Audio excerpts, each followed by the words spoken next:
بسم اللہ الرحمن الرحیم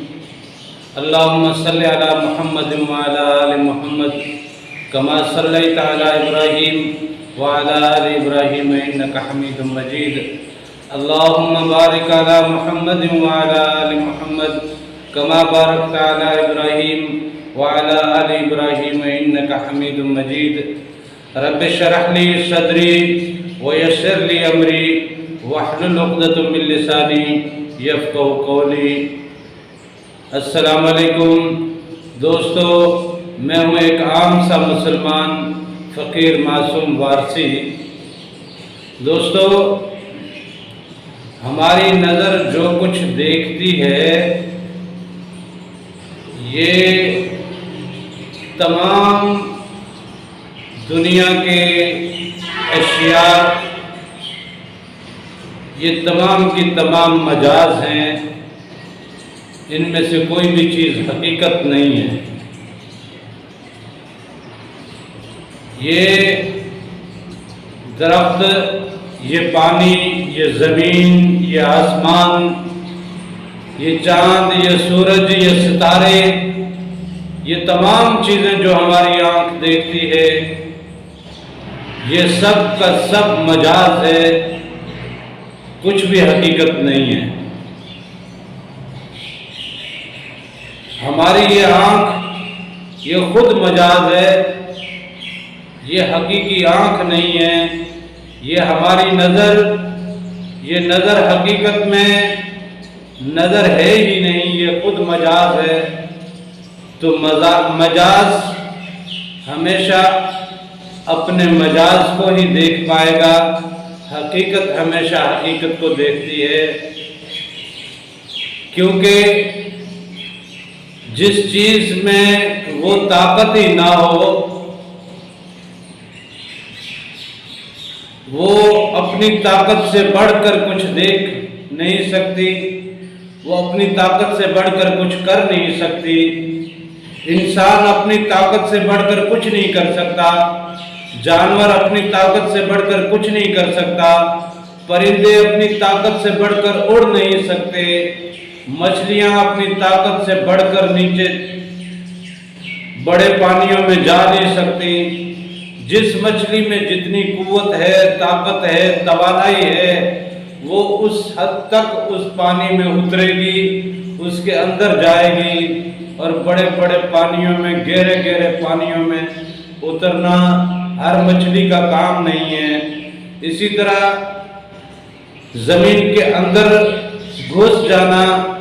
زمین کے اندر چھپ جانا، یہ بھی ہر چیز کے بس کی بات نہیں ہے۔ جس میں جو طاقت رکھی گئی ہے وہ اپنی طاقت کے حساب سے کام کرتا ہے۔ جن درختوں میں پھولوں کی طاقت نہیں ہے وہ پھول نہیں دیتے، جن درختوں میں پھل کی طاقت نہیں ہے وہ پھل نہیں دیتے۔ لہذا جس میں جتنی طاقت ہوتی ہے وہ اتنا ہی کچھ کر سکتا ہے۔ ہماری اس آنکھ میں وہ طاقت ہی نہیں کہ وہ حقیقت کو دیکھ سکے۔ یہ آنکھ مجاز کی آنکھ ہے، اس لیے اس آنکھ کو جو کچھ نظر آتا ہے، جو کچھ دکھائی دیتا ہے، یہ تمام کا تمام مجاز ہے، اس میں کچھ بھی حقیقت نہیں ہے۔ حقیقت دراصل چھپی ہوئی ہے، حقیقت کبھی نظر نہیں آتی۔ جو نظر آ جائے وہ حقیقت نہیں ہے، جو نظر آ جائے وہ حقیقت نہیں ہے۔ یہ آنکھ ایک پل کے لیے ہم بند کرتے ہیں تو اس کمرے میں جو کچھ بھی ہے، اس دنیا میں جو کچھ بھی ہے، ہمارے ارد گرد جو کچھ بھی ہے، وہ ہوتے ہوئے بھی ہمیں نظر نہیں آتا۔ یہ پلکیں ذرا بند کر کے دیکھیں، آپ کو کیا دکھائی دیتا ہے؟ اچھا، رات کی تاریکی میں آپ کی پلکیں کھلی ہوئی ہیں، لیکن رات کی سیاہی نے آپ کی نظر کو اس طرح محصور کر دیا ہے کہ آپ کچھ دیکھ نہیں سکتے۔ اسی طرح تیز روشنی میں آپ کچھ دیکھ نہیں سکتے، آنکھیں چندا جاتی ہیں، چندیائی آنکھوں سے آپ کچھ دیکھ نہیں پاتے، آپ اپنی نظر کو کھو بیٹھتے ہیں۔ تو اس کا مطلب یہ قطعاً نہیں ہے کہ آپ کے ارد گرد کچھ ہے نہیں، آپ کے ارد گرد تو کچھ ہے، لیکن آپ اسے دیکھ نہیں پا رہے۔ رات کی تاریکی میں آپ کو جو کچھ بھی دکھائی دے رہا ہے وہ اتنا دکھائی دے گا جتنا آپ کی آنکھ کو طاقت دی گئی ہے۔ آپ کی آنکھ کی طاقت اتنی نہیں ہے کہ کچھ فاصلے کے بعد کچھ دیکھ سکے۔ کبھی کبھار تو اندھیرا اس حد تک آنکھوں کو محصور کر دیتا ہے کہ ہاتھوں کو ہاتھ سجائی نہیں دیتے، آپ اپنے ہاتھ نہیں دیکھ پاتے، آپ ایک قدم تک نہیں اٹھا سکتے، آپ چل نہیں پاتے کہ میں جاؤں تو کس طرف جاؤں، یہ مغرب ہے یا مشرق ہے، یہ شمال ہے یا جنوب ہے، یہ میں کس طرف جا رہا ہوں، کس طرف جانا چاہیے، اگلے قدم پہ کیا ہوگا میرے ساتھ، اگلے قدم کے بعد کوئی ٹھوکر تو نہیں لگے گی، کسی کھڈے میں تو نہیں گروں گا، کسی چیز سے ٹکرا تو نہیں جاؤں گا۔ عجیب وسوسے آپ کو لاحق ہوتے ہیں، آپ کی آنکھ کچھ دیکھنے کی سخت نہیں رکھتی، کوئی طاقت نہیں رکھتی۔ یہ آپ کی آنکھ کی خرابی ہے، یہ آپ کی آنکھ کی کوتاہی ہے، یہ آپ کی نظر کی کمی ہے، یہ اس کا ہی قصور ہے، کیونکہ یہ مجاز ہے، یہ حقیقی آنکھ نہیں ہے۔ حقیقت جو بھی ہے وہ چھپی ہوئی ہے، حقیقت اس آنکھ کو نظر کبھی نہیں آئے گی، حقیقت آپ کا دماغ سمجھ سکتا ہے، حقیقت آپ کا دماغ سمجھ سکتا ہے، آپ کی عقل حقیقت کو تسلیم کر سکتی ہے، لیکن یہ آنکھ جو کچھ دیکھتی ہے وہ کبھی کچھ حقیقت نہیں ہے، جو کچھ بھی دیکھتی ہے یہ سب جھوٹ ہے، یہ سب جھوٹ ہے۔ یہ تمام چیزیں فانی ہونے والی ہیں، یہ تمام چیزیں ملیا میٹ ہونے والی ہیں، یہ تمام چیزیں ختم ہونے والی ہیں، یہاں تک کہ آپ کی اپنی نظر بھی ختم ہونے والی ہے۔ یہ آنکھ بھی ایک دن آپ کا ساتھ چھوڑ دے گی، آپ کی نظر کمزور ہوتے ہوئے، آپ زندہ ہوتے ہوئے بھی نابینا ہو جاتے ہیں، اور مرنے کے بعد تو ویسے ہی آپ کچھ نہیں دیکھ پاتے۔ لیکن ایک بات ایسی بھی ہے کہ اس مجاز میں بھی اللہ تعالیٰ نے کچھ چیزوں کو حقیقت کا تقدس دیا ہوا ہے، جیسے قرآن پاک ہے، یہ ہماری آنکھوں کو جو الفاظ نظر آ رہے ہیں یہ ہیں تو مجاز، یہ قرآن کی جو صورت ہمارے سامنے ہے، قرآن کے حروف جو ہمارے سامنے ہیں، قرآن کی آیتیں جو ہمارے سامنے ہیں، قرآن کی صورتیں جو ہمارے سامنے ہیں، یہ ان کا جو ظاہری مقصد یا مطلب یا ترجمہ ہے یہ مجازی ترجمہ ہے، یہ حقیقی ترجمہ نہیں ہے، کیونکہ اس میں باتیں جو بھی بتائی گئی ہیں وہ مجاز کی مثالوں سے بتائی گئی ہیں۔ اس کی حقیقت میں جو معنی ہے، اس کا حقیقت میں جو مطلب ہے، اس کا حقیقت میں جو مفہوم ہے وہ باطنی علوم میں ہے، وہ ظاہری علوم میں نہیں ہے۔ یہ کتابوں میں جو کچھ لکھا ہوا ہے، یہ لائبریریوں میں جو کچھ پڑھا ہوا ہے، یہ تمام کا تمام مجاز ہے، کچھ بھی حقیقت نہیں ہے۔ یہ سب کا سب فنا ہونے والا ہے، یہ سب کا سب ختم ہونے والا ہے، یہ دریا ختم ہوں گے، یہ سمندر ختم ہوں گے، یہ زمین پہ پھیلے ہوئے پہاڑ، یہ زمین پہ پھیلی ہوئی فصلیں، یہ زمین پہ پھیلے ہوئے درخت، یہ پودے، یہ جانور، یہ فلکیات میں پھیلی ہوئی تمام چیزیں، جو کچھ بھی اس عالم ناسوت کے گھیرے میں ہے، یہ تمام کی تمام چیزیں سب کا سب یہ مجاز ہے، یہ سب کا سب جھوٹ ہے،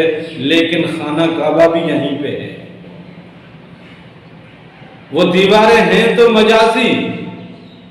ان کو توڑو ٹوٹ جاتی ہیں، کبھی وہ گارے سے بنائی گئی، کبھی پتھروں سے بنائی گئی، کبھی کس چیز سے بنائی گئی، کبھی کس چیز سے بنائی گئی۔ اس کے اوپر دیا ہوا کپڑا بھی، وہ کپڑا بھی مجازی ہے، لیکن اس کا تقدس حقیقت کا ہے۔ خانہ کعبے کا تقدس حقیقت کا ہے، قرآن کریم کا تقدس حقیقت کا ہے۔ یہ کچھ مجاز میں اس طرح اللہ والے بھی ہوتے ہیں، جو ہوتے تو مجازی صورت میں ہیں، لیکن ان کا تقدس حقیقت کا ہوتا ہے، ان کا تقدس حقیقی ہوتا ہے، کیونکہ ان کی پہنچ حقیقت تک ہے۔ قرآن آیا حقیقت سے ہے، قرآن کی پہنچ بھی حقیقت تک ہے۔ خانہ کعبہ ملا حقیقت سے ہے، اس کی پہنچ بھی حقیقت تک ہے۔ اس طرح یہ انسان آیا حقیقت سے ہے، اس کی واپسی بھی حقیقت کی طرف ہے۔ تو اس دنیا میں رہتے ہوئے جن لوگوں نے اپنی ذات کو اس مجاز سے نکال کر حقیقت کی راہوں میں گم کر دیا، انہوں نے حقیقت کو پا لیا اور ان کی ذات کا تقدس حقیقت کا تقدس بن گیا، حقیقی تقدس بن گیا، ان کا احترام حقیقی احترام بن گیا، ان کا نام ہمیشہ کے لیے زندہ ہو گیا، ان کی ذات ہمیشہ کے لیے زندہ ہو گئی۔ جیسے 1.25 لاکھ پیغمبر ہیں، حضور نبی کریم صلی اللہ علیہ وآلہ وسلم کی ذات مبارک ہے، جیسے صحابہ کرام ہیں، جیسے اور بہت سارے اولیاء ہیں، غوث ہیں، کتب ہیں، ابدال ہیں، بہت سارے اللہ کے ولی ہیں، جو اس لاسوت میں رہتے ہوئے، اس مجاز میں رہتے ہوئے بھی مجاز سے آگے نکل گئے، حقیقت میں رہے، اور ان کا حقیقی روپ، ان کا حقیقی تقدس، ان کا حقیقی احترام آج بھی دنیا میں قائم ہے۔ وہ کبھی نہیں مٹنے والا، کبھی کم نہیں ہونے والا، چاہے کوئی غوث پاک کا ماننے والا ہو چاہے نہ ہو، چاہے کوئی کسی قطب کا ماننے والا ہو چاہے نہ ہو، چاہے کوئی کسی پیغمبر کا ماننے والا ہو چاہے نہ ہو، چاہے حضور نبی کریم صلی اللہ علیہ وسلم کی ذات مبارک پہ ایمان رکھتے ہو یا نہ رکھتے ہو، لیکن ان کی ذات کا تقدس، ان کا احترام حقیقت سے وابستہ ہے، وہ حقیقت کی راہوں میں ہمیشہ رہے گا۔ اور جنہوں نے یہاں حقیقت پائی انہوں نے ان کو بھی پا لیا، اور اگر نہ بھی پا سکے تب بھی حقیقت مٹنے والی نہیں ہے، حقیقت کبھی چھپنے والی نہیں ہے، حقیقت کبھی کمتر ہونے والی نہیں ہے، حقیقت کبھی محکوم نہیں ہوتی، حقیقت ہمیشہ غالب رہتی ہے، مجاز محکوم ہو جاتا ہے۔ تو حقیقت کو سمجھنے کے لیے آپ کو اللہ کے ذکر میں اپنی ذات کو گم کر دینا ہے، اپنی زبانوں پہ اللہ کے ذکر کو اس طرح سجا دینا ہے کہ اس کا نور آپ کی زبانوں سے آپ کے قلب میں اترے، اور آپ کی جب باطنی آنکھیں کھلتی ہیں تب آپ حقیقت کا نظارہ کرتے ہیں، اور تب آپ کی ذات حقیقت کی راہوں کی راہی بنتی ہے، اور پھر حقیقت کا تقدس اور حقیقت کا احترام بھی آپ کے اوپر واجب ہو جاتا ہے اور آپ کے اوپر لاگو ہو جاتا ہے۔ پھر دنیا کی کوئی طاقت آپ کو مٹانا بھی چاہے تو مٹا نہیں سکتی، کوئی گرانا چاہے تو گرا نہیں سکتا، کوئی دبانا چاہے تو کوئی دبا نہیں سکتا، کوئی مغلوب کرنا چاہے تو آپ کو کوئی مغلوب کر نہیں سکتا۔ آپ ہمیشہ غالب رہیں گے، آپ ہمیشہ محترم رہیں گے، آپ ہمیشہ مقدس رہیں گے۔ لہذا اللہ کے ذکر سے اپنی ذات کو منور کیجئے، اللہ کے ذکر سے اپنی ذات میں وہ نور اتاریے، اس نور سے جو آپ کو نظر ملتی ہے وہ حقیقی نظر ہے، وہ رات کے اندھیرے میں بھی دیکھ سکتی ہے، وہ عالم فلکیات میں بھی دیکھ سکتی ہے، وہ عالم ملکوت میں بھی دیکھ سکتی ہے، وہ عالم جبروت میں بھی دیکھ سکتی ہے، وہ عالم احدیت میں بھی دیکھ سکتی ہے، وہ عالم وحدت کے بھی نظارے کر سکتی ہے، وہ عالم انوار کے نظارے کر سکتی ہے، وہ عالم الوان کے نظارے کر سکتی سکتی ہے، وہ اللہ کی الوہیت اور اس کے ربوبیت کے نظارے کر سکتی ہے، وہ اپنے رب کا بھی دیدار کر سکتی ہے۔ لہذا حقیقت کو سمجھیے، حقیقت کو اپنائیے، مجاز سے دور رہیے، مجاز کو اپنی ذات میں جگہ نہ دیے، مجاز کی محبت اپنے دل میں نہ اتاریے، مجاز کے لیے اپنے آپ کو وقف نہ کیجیے، مجاز کے لیے اپنی توانائی استعمال مت کریں۔ مجاز فنا ہو جائے گا، آپ کی توانائی رائے گاہ ہو جائے گی، آپ کی محنتیں رائے گاہ ہو جائیں گی، آپ کی ساری تگ و دو یوں ہی بیکار ہو جائے گی۔